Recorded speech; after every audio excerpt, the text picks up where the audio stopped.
আমরাও করে গাপ পেয়েছি।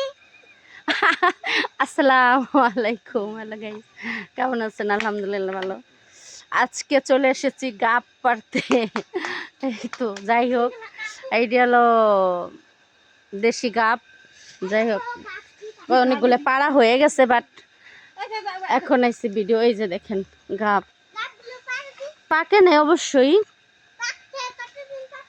তো যেগুলা পাকছে সেগুলা পেরে ফেলছে, আর এগুলো পাকে না, এগুলো কাঁচা রয়েছে এখনো। এই দেখেন আলহামদুলিল্লাহ অনেকগুলা গাপ পারছে। এই তো আলহামদুলিল্লাহ দেখেন কতগুলো গাপ হইছে, মাশাআল্লাহ আলহামদুলিল্লাহ। এই সব গাপ আসলে কে কে পছন্দ করেন আর কে কে মিস করেন কমেন্ট করে জানাবেন। কার কার এগুলো অনেক ভালো লাগে। আসলে এগুলো একটু বড় হইলি সাইজে, তাহলে ওইটা খাইতে মজা আছে। আমি এগুলো খাই না। ওই যে এটা আছে না, এটা এটা এটা জম্মের পাগল এগুলো।